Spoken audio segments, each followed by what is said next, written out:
Hello, my name is Marisa. I'm a Digital Research Studio Fellow at the Claremont Colleges, and this is part one of a video series on how to edit with Audacity. In this first video, I'll be going over how to get started with Audacity and how you can import your audio tracks. Audacity is a free, easy-to-use multi-track audio editor and recorder that can be used on Windows, Macs, and other operating systems. You can use Audacity to record live audio and computer playback, convert tapes and records into digital recordings, cut, copy, splice, or mix sounds together, and much more. You can find a complete list of features on the Audacity website. To get started, you'll need to go to audacityteam.org and download the app onto your device. Go ahead and click on your operating system. I'm going to click on Mac since that's what I'm using. Scroll down to audacity.dmg file. Then go to Audacity Mac OS DMG, and to download the app, you're going to want to click OK. I've already downloaded it, so I'm not going to take that extra step. But once you've downloaded it, go ahead and open it, and your interface should look like this. The first thing we're going to cover is importing audio tracks. To import your audio into Audacity, you're going to want to go to File, drop down in the menu bar, and select Import, and then Audio.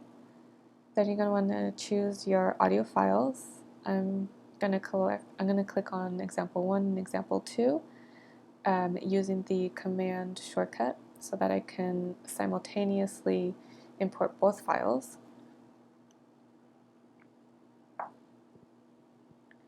So here you can see my first file, which I've titled Example. My second file appears directly below it, which I've titled Example 2. Audacity converts your audio tracks into a waveform, which is a commonly used mode for representing sound.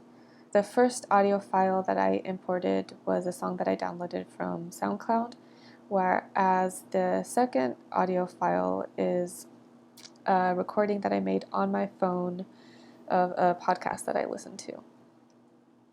So here you can see that there are 2 tracks in the first file, whereas in the second one that I recorded is only 1 track. So this is because the song that I downloaded is a stereo file, which means that you're going to be able to hear the sound as surround or surround sound. The second file is a mono file, and that's going to sound more centered and direct. Most people won't be able to tell the difference between the two, so for your recording purposes, recording a mono file is going to work just fine.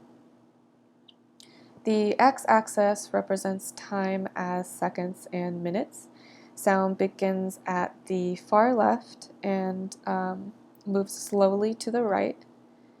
If you click on the play button, Audacity will move accordingly from left to right over the sound with a vertical line that represent the current point in the audio clip. The Y-axis represents amplitude. This is what we experience as loudness or volume. The number 1 represents the loudest possible recorded sound without distortion, whereas the number 0 represents silence. Silence begins as a flat line, which you can see at the end of this audio clip, and the sound will get taller and deeper as it increases in intensity. This concludes the first part of this video series. Watch part 2 for an overview of the tools you'll be using with Audacity. For additional resources on Audacity and other digital tools, please visit our website and follow us on social media.